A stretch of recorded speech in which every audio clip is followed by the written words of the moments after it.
Morning guys, स्वागत है आपका आपके अपने चैनल बालाजी स्टडी क्लासेस से। मैं विष्णु श्रीवास्तव स्वागत करता हूं। दोस्तों, आज हम लोगों का चैप्टर है धातु और अधातु। क्या चैप्टर है? धातु और मेटल्स एंड नॉन मेटल्स। देखते हैं metals metals and non metals and non metals है धातु और अधातु चैप्टर। धातु और अधातु के बारे में जानेंगे कि धातु क्या और अधातु क्या है। इसमें ज्यादा कुछ नहीं, बस थोड़ा है कि धातु और अधातु क्या है और उपधातु क्या है, मिश्र धातु क्या है, और इसके संगठन के बारे में जानेंगे कि जो पीतल है वो कैसे बनता है, मतलब कौन सी धातु मिलाने से बनता है। जर्मन सिल्वर जो होता है वो कैसे बनता है, जर्मन सिल्वर मतलब कौन सी धातु मिलाने से बनता है, क्योंकि मिश्र धातु का मतलब यही है कि धातु मिलाने से बनता है। तो आज हम लोग पढ़ेंगे मेटल्स एंड नॉन मेटल्स, यानी धातु और अधातु। तो सबसे पहले हम लोग हेडिंग देखते हैं धातु क्या होता है, धातु में क्या है। वास्तव में जो धातु है, धातु शब्द कहां से आया तो देखते हैं धातुएं। हेडिंग डालेंगे हम लोग धातुएं यानी मेटल। अब धातु में क्या है वास्तव में, तो धातु में क्या है, धातु में वे हैं जो इलेक्ट्रॉन को त्यागने की प्रवृत्ति रखती है, यानी अधातु वर्धनीयता भी होती है। धातु में क्या है, जो इलेक्ट्रॉन को त्यागने की प्रवृत्ति रखती है। तो हम लोग लिखेंगे धातुएं वे हैं जो इलेक्ट्रॉन त्यागने की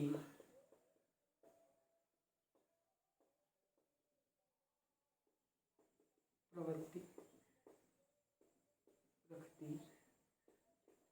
मतलब जो धातुएं होती हैं वे क्या करती हैं, इलेक्ट्रॉन को त्यागने की प्रवृत्ति रखती हैं। और इसमें क्या होता है दोस्तों, विशेष प्रकार की चमक होती है। फॉर एग्जांपल सोना, दोस्तों गोल्ड देखा होगा चमकता है ना, हीरा से चमकता है। तो क्या होता है, धातुएं भी होती हैं जो इलेक्ट्रॉन को त्यागने की प्रवृत्ति रखती है तथा विशेष चमक रखती है। तथा क्या होता है कि विशेष चमक रखती हैं। ये धातुएं के बारे में, तथा विशेष और क्या चमक रखती है। और तन्यता व अधातु वर्धनीयता का गुण प्रदर्शित करती है। तन्यता व अधातु वर्धनीयता का, तन्यता दोस्तों मुलायम, मतलब तन्यता व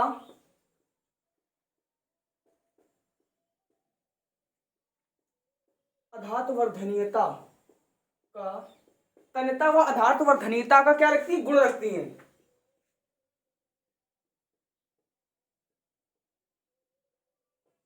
तन्यता व अधातु वर्धनीयता का गुण रखती है। तथा ये ताप व विद्युत की सुचालक होती हैं। तथा ये ताप व विद्युत की क्या होती है, सुचालक होती है। सुचालक होती है। अब दोस्तों धातुएं क्या, धातुएं वे हैं जो इलेक्ट्रॉन को त्यागने की प्रवृत्ति रखती है। वही लिखा है, धातुएं क्या, जो इलेक्ट्रॉन को त्यागने की प्रवृत्ति रखती हैं। और क्या होता है, सॉरी, तथा विशेष चमक रखती हैं। तथा विशेष चमक रखती है। और तन्यता व अधातु वर्धनीयता का गुण रखती है। तथा ये ताप व विद्युत की सुचालक होती धातुएं। अब दोस्तों धातुएं के बारे में जानते हैं कि धातु के गुण देखते हैं ना, धातु की डेफिनेशन समझ में आएगी। अब देखते हैं गुण, इसमें कौन कौन से गुण पाए जाते हैं, धातुओं के गुण। अब गुण, सबसे पहला गुण अगर इसमें उठाएं तो सबसे पहले डेफिनेशन ही से मिल जाएगा हम लोग गुण कि इलेक्ट्रॉन को त्यागने की प्रवृत्ति रखती है। इलेक्ट्रॉन को त्यागने की प्रवृत्ति तथा इसमें विशेष चमक होती है। तो पहले लिखेंगे धात्विक चमक रखते हैं। सबसे पहला है कि धात्विक चमक रखते हैं। हम लोगों को पहला क्या मिला कि धात्विक चमक रखती है, मतलब धात्विक चमक रखती है। तन्यता मतलब सेकेंड नंबर, तन्यता, तन्यता मतलब मुलायम, मिला ना। तन्यता होती है मतलब इनके तार खींचे जा सकते हैं, इनके तार खींचे जा सकते हैं। धात्विक, धात्विक। तो और क्या लिखा है कि तन्यता मतलब मुलायम, तन्यता इनके तार खींचे जा सकते हैं।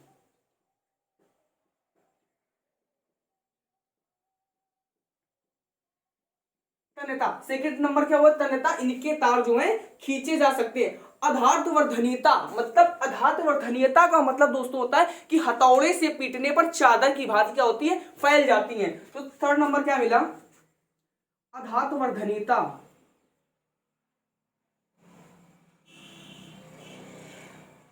वर्धनीयता मतलब हथौड़े से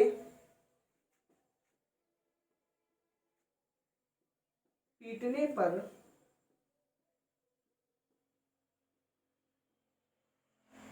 चादर की भांति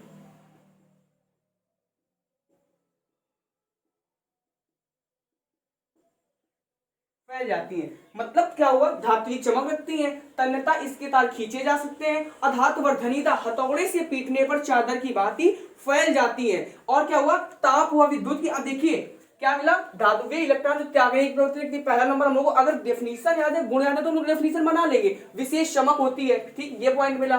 फिर तन्यता व अधातुवर्धनीयता, तो मैंने लिखा तन्यता इनके तार खींचे जा सकते हैं। अधातुवर्धनीयता का मतलब दोस्तों हुआ कि हथौड़े से पीटने जाने पर चादर की भांति फैल जाती हैं। इसके बाद अधातुवर्धनीयता, ये हथौड़े से पीटने पर। अब दोस्तों मैं आपको बता दूं थोड़ा सा कि मतलब फैल जाती है, जिसका मतलब धातु का तो मैं बता रहा हूँ जो सब लोगों ने यूज किया होगा। जो कोल्ड ड्रिंक आती है कांच की बोतल, जो उसकी ढक्कन आता है जो उसका ना, तो जब उसे पीटते हैं चादर की, तो मतलब जब उसे पीटते फिरंगी लोग लड़के बनाते हैं तो फैल जाती है ना, तो बस उसी तरह से फैल जाती है। लेकिन जब अधातु होती है तो भंगुर होती है, मतलब वो बिखर जाती है। जैसे ईंटा का जो छोटा सा मिट्टी का ईंटा जो फोड़ो तो अलग अलग टूट जाता है ना, अब विभाजित हो जाता है, तो वैसे ही प्रकार अधातु होती है। लेकिन इसमें क्या होता है, चादर की बात क्या होता है दोस्तों, फैल जाती है। तो ये ताप व विद्युत की सुचालक होती है। चौथा पॉइंट, ताप व विद्युत की क्या होती है, सुचालक होती है।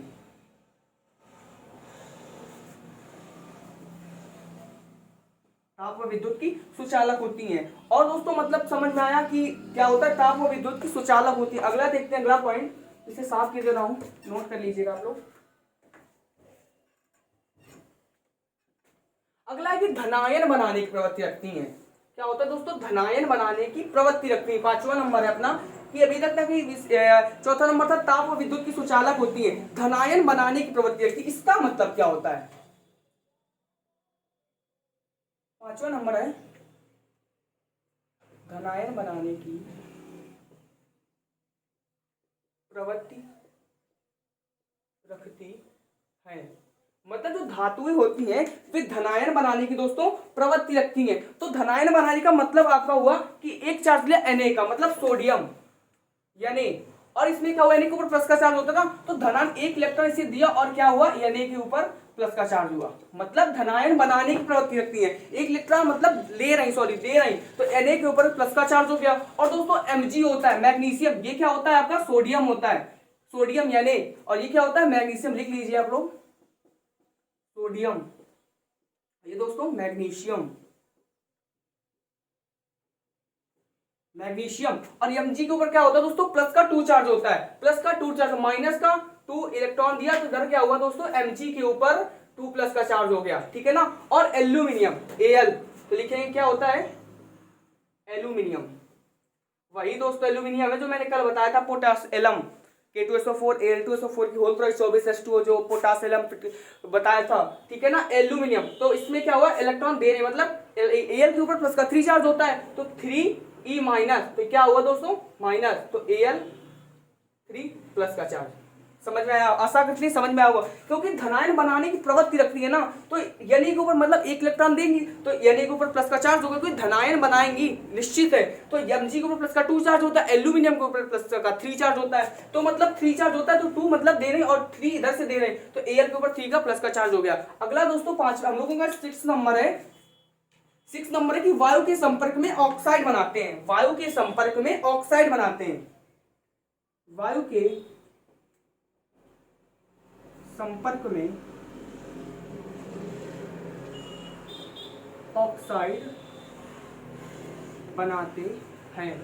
मतलब वायु के संपर्क में ऑक्साइड बनाते हैं। अब दोस्तों इसकी रिएक्शन देखते हैं कि कैसे होता है, कि वायु के संपर्क में ऑक्साइड बनाते हैं, यही तो है ना। तो Mg फिर लेते हैं, Mg प्लस का O2 ये लिया, और वायु के संपर्क में क्या बनाते हैं, ऑक्साइड बनाते हैं। तो दोस्तों Mg, अगर एक फार्मूला होता है MgO मैग्नीशियम ऑक्साइड का, तो वायु के संपर्क में ऑक्साइड, ये आपका क्या दोस्तों, मैग्नीशियम है, मैग्नीशियम है, और ये क्या है, ऑक्सीजन, सॉरी आपकी MgO2 मतलब MgO। तो दोस्तों एक फार्मूला होता है MgO मैग्नीशियम ऑक्साइड का, तो अगर मेरा इस जगह पे O2 है तो MgO मेरे को बनाना है, MgO। तो दोस्तों MgO मतलब O2 है तो 2 इधर लिख लेंगे और 2Mg इधर लिख लेंगे, मतलब 2 इधर लिख लिया मॉलिक्यूल तो 2Mg हो गया और वो कितने 2। और दोस्तों क्या है, एक होता है Al2O3, मतलब Al2 एक फार्मूला होता है Al2O3। तो दोस्तों Al2O3 के हम लोग क्या करेंगे कि लिखेंगे Al। Al क्या होता है दोस्तों, एल्यूमिनियम होता है आपका, एल्यूमिनियम, ठीक है ना, एल्यूमिनियम होता है। और प्लस का O2 और इसे हम एल्यूमिना बनाएंगे क्योंकि इसी से बनेगा Al2O3 बनेगा, ये फार्मूला मेरा बनेगा। तो दोस्तों Al2O3, अब एक बात देखिएगा, एल्यूमिनियम। अब दोस्तों एक बात देखिएगा कि इस जगह पे कितने ओ है, एल कितने हैं मेरे पास 2 है, इधर कितने ए, तो एक काम करेंगे, एक एल इधर है, एक 2 इधर है, तो ऐसा करेंगे 2 मालिक्यूल इधर ले लेंगे तो 2 एल हो गया ना। अब देखिए ओ कितने 3 है, इधर कितने 2 है, तो इधर अगर हम लोग ऐसा करें कि इधर 3 ले लें, 3 2 6, 3 दूनी 6 हो गए, तो इधर Al2 और 3 इधर आएंगे 2 ले लें, तो देखिए 2 दूनी 4 एल, तो सॉरी इधर हो क्या हुआ 4 एल मुझे लेना पड़ेगा क्योंकि अभी तक 2 एल हुए थे, तो 2 दूनी 4 एल और क्या 3 दूनी 6 हो है, तो देखिए 3 दूनी 6, 2 3 जा 6, 3 2 जा 6 हो, तो हो गया ना, देखिए 4 एल, ठीक है ना। अभी तक हम लोगों ने करने के लिए शायद का 2 से हो जाए इसलिए किया, तो देखो ना समझ में, फिर मैं एक बार बता दूं आपको क्या किया हमने कि एल इधर देखते हैं ऊपर टी मतलब सेकेंड, इसमें क्या किया कि एल लिया, ठीक है, और इसके बाद O2 हमें बनाना है इसे Al2O3। अब क्या किया हमने कि Al तो लिया, अब लेकिन O कितने हैं, इधर Al2 है और इधर मेरे पास एक और है, तो मैंने सोचा कि चलो ठीक है हो जाएगा तो 2 ले लेते हैं, और इधर O कितने हैं 2, तो इधर ने किया कि 3 ले लिया, तो 3 दूनी 6।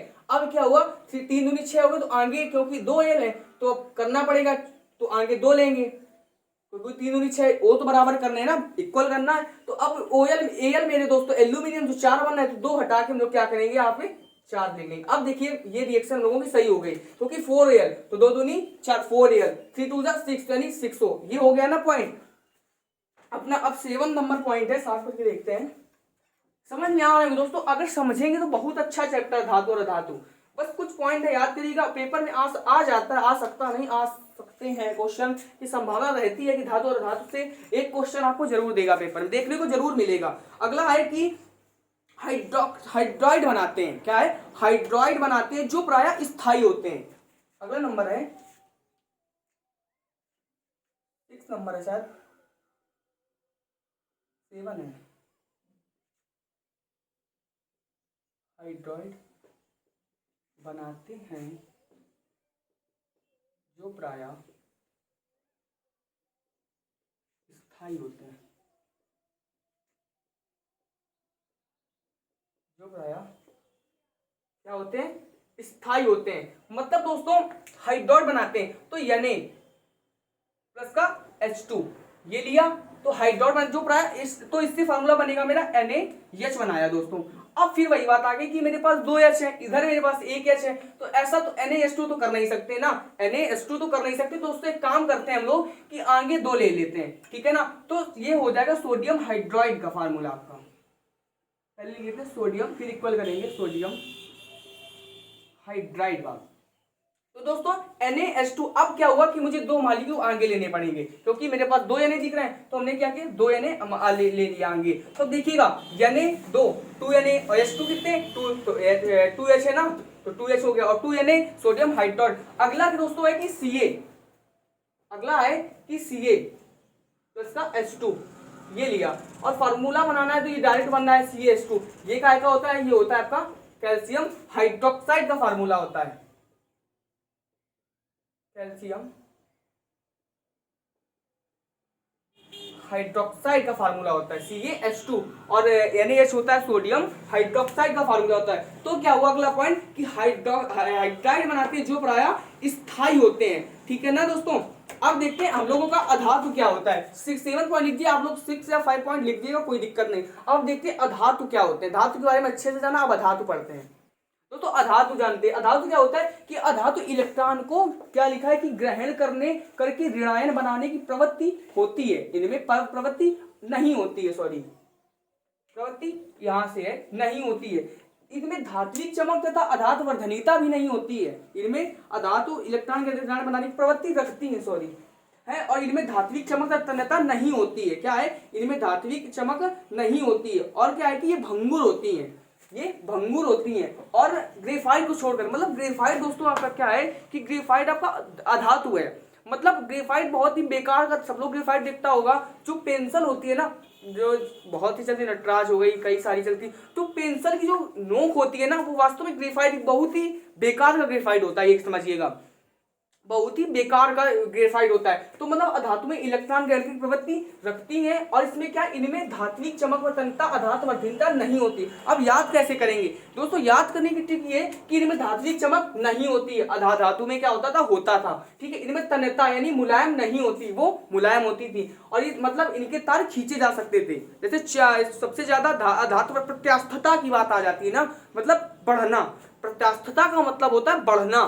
तो दोस्तों तन्यता, और जैसे चांदी या सोना का तार खींचे जा सकते हैं, खूब तेज तार खींचे जा सकते हैं, मतलब बहुत छोटा सा और उससे तार बना तो खूब देर, मतलब काफी दूरी तक तार खींचे जा सकते हैं। और अधात्वर्धनीयता, अधात्वर्धनीयता का मतलब होता है कि आघात करना, मतलब मारना, समझिएगा कि आघातवर्धनीयता मतलब उसमें क्या होता था कि अधात्वर्धनीयता मारने पर चादर की बात ही फैल जाती। इसमें क्या है कि अधात्वर्धनीयता ये भंगुर होती है, मतलब कि चोट मारने पर बिखर जाती है, भंगुर का मतलब बिखर जाना, ठीक है ना। ग्रेफाइट को छोड़कर, मतलब ग्रेफाइट और ताप विद्युत की सुचालक होती है, वो क्या था, ताप विद्युत की सुचालक होती है। अब हम लोगों के इसी से दोस्तों पॉइंट बनेंगे, क्या पॉइंट बनेंगे कि इनमें धातु के गुण सबसे समझ में आएगा। अब डालते हैं पहली गुण,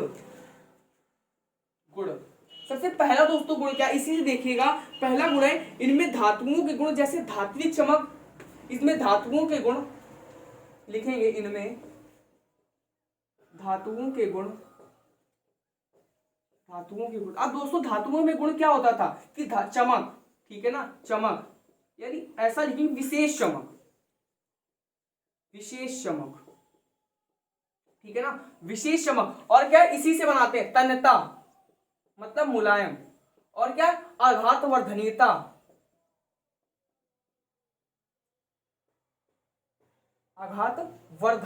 ठीक है ना, और भंगुर गुण, विशेष गुण, भंगुर के गुण नहीं पाए जाते हैं,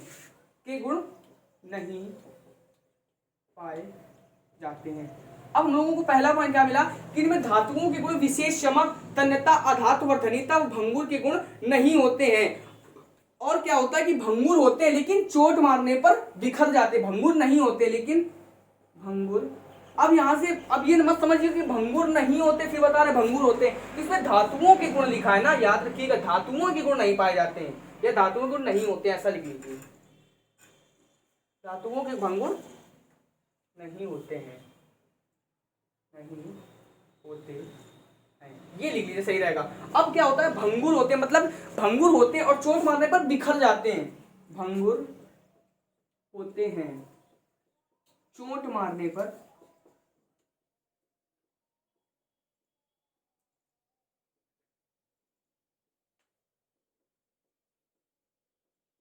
बिखर जाते हैं, ठीक है ना। सेकंड नंबर क्या हुआ, फर्स्ट क्या हुआ कि इनमें धातुओं के गुण में क्या होता है, विशेष चमक थी, तन्यता थी, और क्या होता था कि मतलब अधात्वर्धनीयता थी, भंगुर वे नहीं होते और भंगुर होते हैं, चोट मारने पर बिखर जाते हैं। अब इसको याद करने के लिए मैं आपको एक बात बता दूं कैसे ये लर्न होगा। तो दोस्तों सबसे पहले आप धातु के बारे में मैंने बता दिया, धातु के बारे में कुछ पॉइंट याद कर लीजिए और बस वही आपका धातु बन जाएगा। मतलब एक याद होगा तो सेकंड तो जरूर याद होगा ना, कि इसमें धातु चमक होती है, इसमें नहीं होती, अधात्वर्धनीयता होता है, नहीं होता है, भंगुर होता है, नहीं होता है, विशेष प्रकार की चमक होती है, नहीं होती है, ऋण देने की प्रवृत्ति रखते हैं, ऋण बनाने की प्रवृत्ति रखते हैं, बस ऐसे ही पॉइंट कुछ होंगे। और दोस्तों इसे साफ करते देखते हैं अगला पॉइंट, कि आशा करते हैं कि समझ में तो दोस्तों आ रहा होगा ना, तो क्यों ना इसे और अच्छे से पढ़ें। तो यही करते हैं कि आप लोग धातु के बारे में पहले जान लिया, ठीक है। अब धातु के कुछ पॉइंट देखते हैं, 2 पॉइंट बता दिए हमने। तो दोस्तों एक काम करिएगा कि शेयर करते रहिएगा वीडियो, ठीक है ना, लाइक भी करिए और सब्सक्राइब भी करिए ना। तो शेयर करने से क्या होगा कि आपका भी फायदा होगा, हम लोगों का भी, मतलब एक उत्साह बढ़ेगा, जिसे बोलते हैं ना उत्साह बढ़ेगा। तो वीरस तो पढ़ रहे होंगे क्योंकि ना वो चल रहा है, सब लोग पेपर भी आने वाले हैं, तो वीरस को तो उदाहरण तो सबको पता होगा, तो बस उसी प्रकार का उत्साह बढ़ेगा ना। मतलब आप लोग जब लाइक करेंगे, सब्सक्राइब करेंगे और शेयर करेंगे, फेसबुक हो गया, इंस्टा जो चलाता हो, और व्हाट्सअप तो सभी लोग यूज करते हैं आजकल, तो मतलब शेयर करिएगा। तो इससे क्या होगा कि ज़्यादा से व्यूज़ बढ़ेंगे, और बेल आइकन को दबाना बिल्कुल ना भूलिए सब्सक्राइब करने के बाद, तो इससे कि आपको नए नए वीडियो जैसे हम लोग अपलोड करते हैं तो तुरंत आपके मोबाइल में आ जाएगा और तुरंत आप लोग क्या करिए कि सबसे पहला काम करिए, अपना काम तो गृहकार करिए, फिर इसके बाद एक काम करिएगा कि तुरंत पेन डाउन कर लीजिए। नोट करने के बाद तुरंत पेन डाउन कर लीजिए, तो इससे फायदा रहेगा कि जब आप खोल के देखेंगे कभी पढ़ेंगे तो आपको तुरंत याद हो जाएगा, समझ हाँ ये पढ़ा था, सर ने पढ़ाया था ये बात, तो मतलब ये पता चल जाएगा। दोस्तों अगला पॉइंट हम लोग लिखेंगे, क्या होता है कि भंगुर होते हैं, मतलब ऋणायन बनाने की प्रवृत्ति रखते हैं। बंद कर दीजिए। ऋणायन बनाने की प्रवृत्ति रखते हैं, ऋणायन बनाने की प्रवृत्ति रखते हैं। तीसरा नंबर क्या था दोस्तों? ऋणायन बनाने की प्रवृत्ति रखते हैं। अब ऋणायन बनाने की प्रवृत्ति रखने का मतलब दोस्तों क्या है कि सीएल मतलब सीएल इलेक्ट्रॉन बनाने की प्रवृत्ति रखते हैं ना, तो ऋणायन बनाने की प्रवृत्ति का मतलब है ऋणायन बनाने, सीएल आपका ये माइनस है और ऋणायन बना रहे हैं, मतलब इससे ऋणायन बना रहे हैं, तो सीएल बनाने की ऋणायन बनाने क्या होता है? प्रवृत्ति रखते हैं। दोस्तों अगला एग्जांपल है ऑक्साइड बनाते हैं जो प्राय अम्लीय होते हैं, ऑक्साइड बनाते हैं। चौथा नंबर क्या है? ऑक्साइड बनाते हैं जो प्राय क्या होते हैं दोस्तों? अम्लीय होते हैं।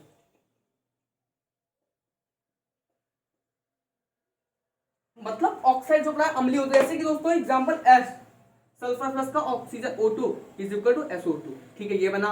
अब इसे हम लोग क्या करते उठाते हैं SO2 सल्फर डाइऑक्साइड और जल से क्रिया कराएंगे H2O, तो दोस्तों क्या बनेगा देखिएगा S प्लस O2 SO2 हो गया। अब दोस्तों H2 और SO3 एक इसे दे देंगे ना, तो H2 SO3। अब दोस्तों कंफ्यूजन में मत रहिएगा कि H2SO4, ठीक है ना, हाँ लिख बता दूं H2SO4 H2SO3, ठीक है ना, एक O का तो दिक्कत है, सब लोग भूल जाते हैं। तो दोस्तों ये होता है आपका सल्फ्यूरिक अम्ल, सल्फ्यूरिक एसिड, और ये क्या होता है? सल्फ्यूरस अम्ल,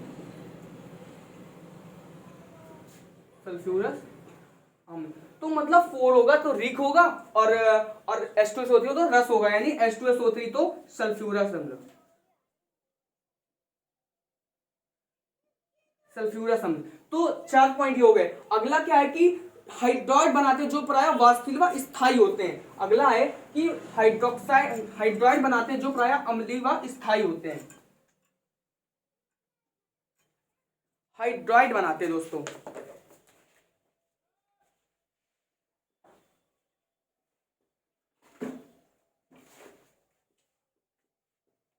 हाइड्रॉइड बनाते हैं जो क्या होते हैं? वाष्पशील व स्थायी होते हैं।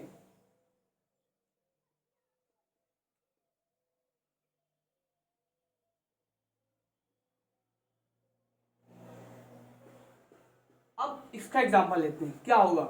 N2 मतलब देखते हैं नाइट्रोजन, मतलब लेते हैं नाइट्रोजन N, ठीक है ना, N2 प्लस का H2। अब बनाना क्या है कि हाइड्रॉइड बनाते हैं, मतलब कोई हाइड्रॉइड का फार्मूला बनाने से क्या बनेगा हम लोगों का? N2 प्लस का H2 है ना, तो दोस्तों हम लोग NH3 फार्मूला होता है हम लोगों का अमोनिया का, क्योंकि इसी से यही बनेगा ना। अब ये तो हो गया, अब बैलेंसिंग कैसे इसकी बराबर करनी है? तो दोस्तों बैलेंसिंग में देखते हैं हम लोग कि N2H2 यानी 3 पड़ रहा है, तो हमें H की इधर मेरे पास 2H है, उस वही वाला बात आ गई जो मैं Al2O3 बता रहा था, तो 3 2 6 और 2H किया था, तो H2 और इधर 2 है और इधर 3 है। तो एक काम दोस्तों हम लोग करते हैं कि इसमें क्या करेंगे कि थोड़ा अच्छा लिखते हैं, इसे थोड़ा अच्छे से लिखते हैं, N2H2। अब इससे बनाना क्या है? NH3, ठीक है ना, ये बनाना है मेरे को। तो दोस्तों हम लोग क्या करेंगे? अब इसमें मेरे पास 3H है, ठीक है ना, बात आ गई ना, क्या आ गई? क्या मेरे पास इसमें तो 3H आ रहा है और इसमें मेरे पास 2H है, तो एक काम करेंगे कि और N कितने 2 हैं, तो आगे हम 2 लिख लेंगे, लिख लिया। अब 3 2 6, 3 2 6 यानी 6H बची, तो इस काम करें क्यों ना 3 लिख ले, तो देखिएगा बैलेंसिंग बराबर है, तो 2N हो गए और 3 2 6, 3 2 6 6H है आपके पास और 2N है। तो 5वां नंबर क्या होगा? हाइड्रॉइड बनाते हैं जो वाष्पशील व स्थायी होते हैं, ठीक है। और अब देखते हैं कि क्या है कि लवणों का वैद्युत अपघटन करने पर धनोद पर मुक्त होते हैं, लवणों का वैद्युत अपघटन करने पर। 6ठा नंबर है लवणों का वैद्युत अपघटन करने पर क्या होता है? एनोड, यानी धनोद जिसे बोलते हैं, धनोद हिंदी में बोलते हैं धनोड, इंग्लिश में हम लोग क्या बोलते हैं? एनोड। एनोड पर मुक्त होते हैं, मतलब कि Na, जैसे एग्जांपल लिया हम लोगों ने Na, तो ठीक है, Na के ऊपर प्लस का चार्ज होता है, प्लस का Cl माइनस, मतलब अब दोस्तों ये तो समझ गए होंगे, इस का आएगा होता है क्या बताता कि उत्क्रमणीय अपक्रिया का रिवर्स रिएक्शन। तो दोस्तों NaCl अब इलेक्ट्रॉन देने की प्रवृत्ति रखते थे ना, तो Cl माइनस का ऊपर माइनस दिया और इधर क्या बनेगा? Cl माइनस, Cl माइनस हो गया ना, इधर प्लस का होगा। और दोस्तों क्या होगा कि धनोद पर, मतलब जब धनोद की बात आएगी, यानी धनोद का मतलब दोस्तों एनोड, एनोड पर, तो दोस्तों Cl प्लस का Cl क्या बनेगा आपका? सिंपल सी बात है, Cl प्लस Cl, Cl2, 2 + 2 4, तो Cl प्लस Cl2 बन गया। Cl2 का फॉर्मूला होता है दोस्तों क्लोरीन का। अब आप लोग हमें एक बात बताइएगा, परमाणु क्रमांक में क्लोरीन, हमें कमेंट करके बताइएगा कि क्लोरीन कितने नंबर पे आता है परमाणु क्रमांक में। ठीक है, परमाणु क्रमांक देखते हैं क्लोरीन कितने नंबर पे आता है। तो अब धातु पड़ा, अधातु बनेगा। अब हम लोग देखते हैं उपधातु और मिश्र धातु कौन कौन से होते हैं, फिर अमलगम के बारे में जानेंगे। दोस्तों धातु और धातु पड़ा, अब देखते हैं उपधातु क्या होते हैं। उपधातु जैसे होता है दोस्तों, उपधातु क्या होता है? कुछ तत्वों में धातु व अधातु दोनों के गुण पाए जाते हैं। मतलब धातु क्या होता था? विशेष चमक होती थी। अधातु क्या होती थी? इसमें चमक नहीं होती थी, तन्यता होती, मतलब तन्यता नहीं होती थी, भंगुर होती थी। इसमें क्या, धातु में कुछ तत्व जिसमें दोनों के गुण पाए जाते हैं। जैसे इसका एग्जाम्पल नहीं लिखा, इसका एक एग्जाम्पल होता है दोस्तों आर्सेनिक। आर्सेनिक, आर्सेनिक को बोलते हैं एस। और दोस्तों इसका होता है एंटीमनी। एंटीमनी का प्रतीक होता है Sb, ठीक है ना, Sb।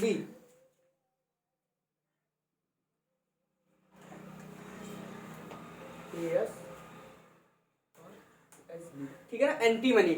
और क्या होगा? मिश्र धातु, तो क्या हुआ? उपधातु, कुछ तत्वों में धातु व उपधातु दोनों के गुण पाए जाते हैं, ऐसे तत्व उपधातु कहलाते हैं। अब दोस्तों मिश्रण के बारे में देखते हैं। सबसे पहले मिश्रण में लिखिएगा कि 2 या 2 से अधिक धातु एक समांगी मिश्रण होते हैं। 2 या 2 से अधिक धातुओं का एक समांगी मिश्रण क्या कहलाता है? मिश्र धातु कहलाता है। मतलब 2 धातु, कोई भी, जैसे पीतल है, कॉपर तथा Cu तथा Zn से मिलकर बनती है ना, तो 2 या 2 से अधिक धातुओं का समांगी मिश्रण क्या कहलाता है दोस्तों?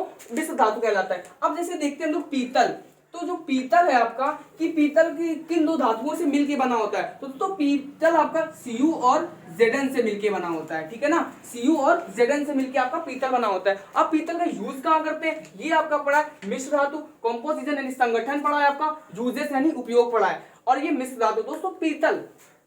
तो पीतल क्या होता है? पीतल Cu तथा Zn की मिश्र धातु होती है। मतलब जो पीतल होता है वो Cu तथा Zn, Cu क्या होता है? उसको कॉपर होता है, Zn क्या होता है? जिंक यानी जस्ता, ठीक है ना, Zn से मिलके बना होता है। इसका उपयोग कहाँ करते हैं? तार में करते हैं, मशीन में करते हैं, और बर्तन, पीतल के बर्तन तो सब लोगों ने देखे होंगे। तार की मशीन शायद ना देखी हो तो ठीक है, यूट्यूब देखिएगा कहीं पे जाके। बर्तन तो सब लोगों ने देखे, और तार भी। और दोस्तों जर्मन सिल्वर, दोस्तों जर्मन सिल्वर क्या होता है? Cu होता है आपका, और Zn होता है, और Ni होता है। मतलब कॉपर, जिंक तथा निकिल होता है। और इसका यूजेस कहाँ होता है? बर्तन बनाने में और मूर्तियां बनाने में इसका प्रयोग होता है। किसका? जर्मन सिल्वर का। अब क्या दोस्तों? कांसा, तो कांसा में क्या होता है? Cu और Sn होता है। इसका कांसा मतलब Cu, कॉपर हो गया ना, कांसा, और क्या होगा? इसका प्रयोग होता है बर्तन और मूर्तियां बनाने में होता है। अब आती मुद्रा धातु। दोस्तों मुद्रा धातु में क्या होता है कि Cu और Sn और Sb मतलब Pb, समझ रहे हैं? Pb क्या होता है? धातु होती है, और Sb क्या होती है? एंटीमनी, तो मतलब Pb, ये होगा Pb। तो मतलब मुद्रा धातु का यूज कहाँ होता है? Cu में होता है, आपका Sn में होता है, और Pb में होता है। और इसका यूज कहाँ होता है? सिर्फ इसका मुद्राएं बनती है। अब दोस्तों आता है स्टेनलेस स्टील। तो स्टेनलेस स्टील में दोस्तों क्या होता है? Fe होता है आपका, और इसका Fe के बाद Fe आयरन, और Cr क्या होता है दोस्तों? क्रोमियम होता है, और C होता है, और दोस्तों क्या होता है आपका? Mn होता है, यानी मैग्नीज होता है, ठीक है ना, Mn। और इसका दोस्तों यूज कहाँ करते हैं हम लोग? बर्तन बनाने में, औजार बनाने में, और मूर्तियां बनाने में इसका यूज करते हैं। अब है ड्यूरेलुमिन। ड्यूरेलुमिन का होता है एल्यूमिनियम, यानी दोस्तों Al, और क्या होता है? Cu और Mg होता है आपका, और क्या होता है दोस्तों? Mn होता है, ठीक है ना, Mg और Mn होता है। दोस्तों Mn का और मैग्नीज, Mg मैग्नीशियम। और कृत्रिम गोल्ड, दोस्तों कृत्रिम गोल्ड के बनाने में होता है Al और Cu, ठीक है ना, Al और Cu। अब इसको समझते हैं।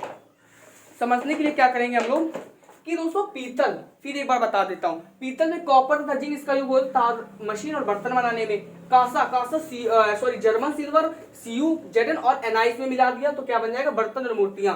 अगर CuZn मिलाएंगे तो पीतल बनेगा, और इसमें CuZn में अगर Na मिला देंगे तो मेरा बनेगा जर्मन सिल्वर बनेगा। कांसा होता है CuSn, तो बर्तन और मूर्तियां बनाने में होता है। जो आपका जर्मन सिल्वर और कांसा ऐसे याद करेगा तो जरूर याद होंगे कि जो आपका दोस्तों जर्मन सिल्वर और कांसा होता है तो इसके भी बर्तन बनाए जाते हैं और जर्मन सिल्वर की भी मूर्तियां बनाई जाती हैं। अब मुद्रा धातु में Cu कॉपर, Sn और Pb ये तीनों धातु मिलकर क्या बनती है, मुद्राएं बनती है जो चलते हैं, ठीक है। स्टेनलेस स्टील क्या होता है, Fe, Cr, शी तथा Mn से बर्तन, औजार, मूर्तियां बनाई जा सकती हैं। ड्यूरेलुमिन दोस्तों Al, Cu, Mg और Mg, सॉरी ठीक है ना, Mn इस जगह Mn होगा। तो दोस्तों क्या होगा, वायुयान तथा जहाज बनाने में किसका, जो वायुयान बने होते हैं वास्तव में उड़ने वाले और जहाज, तो इसका यूज होता है कि उसमें पता है क्या बना, ड्यूरेलुमिन की प्लेट होती है। और कृत्रिम गोल्ड में एल्यूमिनियम, कॉपर, कृत्रिम गोल्ड इसका उपयोग का यूज का होता है कृत्रिम आभूषण, बर्तन और मुद्राएं बनाने में और पेंट बनाने में। जो पेंट होता है ना वास्तव में अच्छा लोगों कृत्रिम गोल्ड का ही होता है।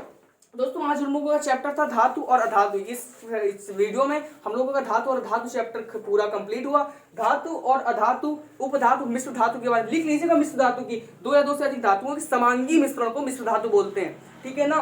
तो धातु और धातु के बारे में पढ़ा, उपधातु के बारे में, मिश्र धातु, इसमें संगठन। आज के चैप्टर में काफी इंटरेस्टेड चैप्टर रहा और इससे दोस्तों क्वेश्चन आपके कैसे बनेंगे, बहुविकल्पी क्वेश्चन बनेंगे ऑब्जेक्टिव में कि पीतल में धातु मिली होती है, इस पीतल में संगठन होता है। आपका एक एग्जांपल ये दे देगा, सेकंड ये दे देगा, थर्ड ये दे देगा और फोर्थ का ये दे दे। तो इसमें आपको कौन सा सही रहेगा, जो मतलब याद करेगा, आप लोग कंपेयर करके याद करिएगा तो याद हो जाएंगे। तो आशा करते समझ में, और दोस्तों समझ में आया होगा तो लाइक करिए और सब्सक्राइब करिए, बेल आइकन तो दबाना बिल्कुल भी मत भूलिए, ना भूलिए, और शेयर करिए। चलो मिलते हैं दोस्तों अगले वीडियो में। जय हिंद दोस्तों।